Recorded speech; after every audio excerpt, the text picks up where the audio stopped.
Welcome to Parks and Exploration. Today, we'll be looking at Ankeny National Wildlife Refuge. Located in the fertile Willamette Valley of Oregon, just 12 miles south of Salem. The valley was once a rich mix of wildlife habitats. Valley wetlands were once extensive, with meandering stream channels and vast seasonal marshes. Today, the valley is a mix of farmland and growing cities, with few areas remaining for wildlife, which makes protected areas like this all the more special. As this is a national wildlife refuge, strict rules are in place. Sadly, that means no drones. But also no dogs, bicycles, motor vehicles, fires, jogging, camping, firearms, horseback riding, etc. This isn't a park, it's a refuge. If an activity is not wildlife related, and doesn't help in the protection or understanding of wildlife or their habitat, there are probably refuge rules governing this activity. And to the morons who felt they needed to shoot up the signage, may you burn in hell. Now that all those pesky rules are out of the way, let's begin exploring. The loop is about 1.5 miles long. We like to double back and go through the boardwalk again though, it's a prettier route. The area was previously known as Ankeny Bottoms, and, in 1965, was selected for a refuge site as part of the Willamette Valley National Wildlife Complex with one goal in mind: to provide overwintering habitat for the dusky Canada goose, which experienced great decline during the 1950s and 1960s. This was primarily due to earthquakes and floods in its nesting habitat in Alaska, and the urbanization of its wintering habitat in the Willamette Valley. The dusky is a subspecies of Canada goose that breeds only on the islands in the Prince William Sound and Gulf of Alaska, as well as the nearby Copper River Delta area on the south-central coast of Alaska. In the fall, duskies migrate south along the Pacific coast, arriving at their wintering grounds of southwest Washington and western Oregon in October and November. Here they feed on nutrient-rich grasses that grow in the wet mild winters, until they depart in early April. The refuge has nearly a mile of boardwalks that will take you through seasonally flooded ash woodlands. Stop at benches and interpretive panels along the way to look for downy woodpeckers pecking away at the branches or listen for black-capped chickadees in the shrubs. Not many individuals venture into wetlands. The dense vegetation, standing water, and deep organic soils make it difficult to explore, but elevated boardwalks allow students, teachers, scientists, and even the general public, to see the hidden world of wetlands. Nature photographers also enjoy the use of these boardwalks, with a provided viewing blind.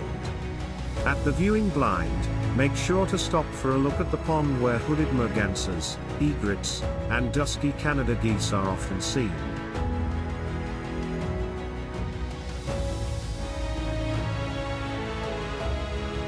Nature photographer or not, it's a neat little structure to hang out in. Take in a small rest, with a great view.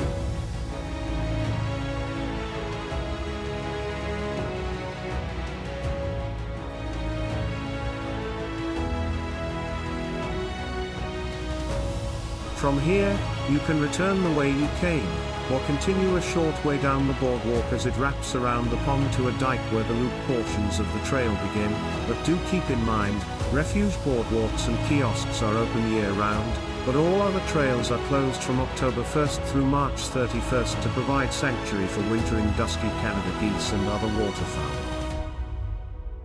From the end of the boardwalk, follow the trail across the dike and into an oak woodland habitat. An excellent summertime trail, the woodland loop is shaded under the forest canopy, and provides opportunities to listen for songbirds in the branches above. If you've been around an Oregon forest, you've no doubt come across this lichen. It's commonly known as old man's beard, or Methuselah's beard. It's a hanging hair lichen, meaning its network of long, hair-like tendrils drape over and hang from tree branches. It grows best in old-growth forests, but, like much of our natural world, is threatened by man.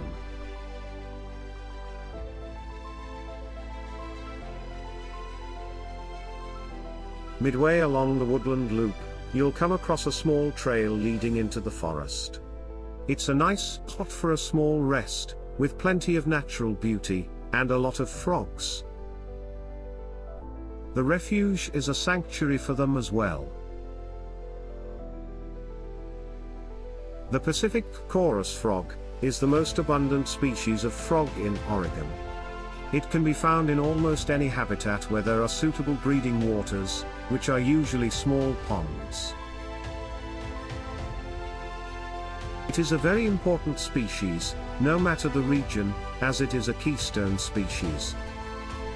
A keystone species is a species on which others in an ecosystem largely depend, such that if it were removed, the ecosystem would change drastically. Fun fact, these frogs have the ability to change color from brown to green. Previously, adults were thought to occur in two different fixed colors. Now, some of them have been found to be able to change between the two. You can see why the frogs love it. It's a beautiful Oregon ash woodland, full of ferns and dense grasses, though it's being overtaken by blackberries like many areas around here that we have disrupted. Even so, it's a wonderful spot to be, especially with the evening sun peeking through and illuminating the leaves. We could easily bask in the brilliant green glow for the rest of the day, but there is clearly an old trail here continuing further into the forest, and we have no choice but to explore it. We come across a small stream with an old wooden bridge that's been heavily broken down with time. This is an old trail, indeed. Covered in moss and blackberries, it's being reclaimed by Mother Nature. We're unsure how sturdy it is, but it looks strong enough, and we want to see what else lies ahead. We're gonna risk it. Even over such a small drop, it can be unnerving for some,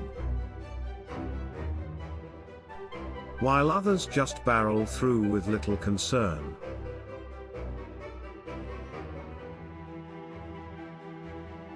Overall it was a bust though, as the trail filled in with brush shortly after this old bridge.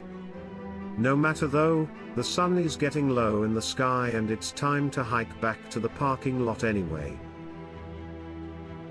As we make our way back out of the forest and onto the Greenway Trail, headed for the parking lot, allow me to briefly summarize this area.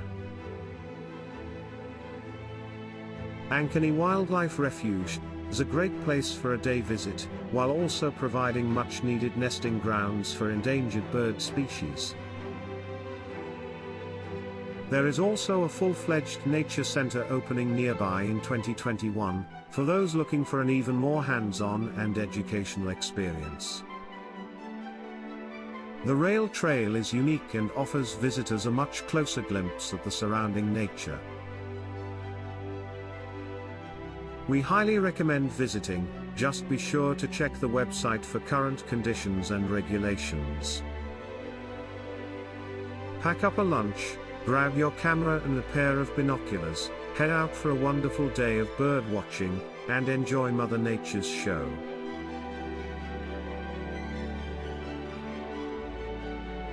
That's it for this episode of Parks and Exploration. Thanks for watching. Now please get off the internet, and go get into nature.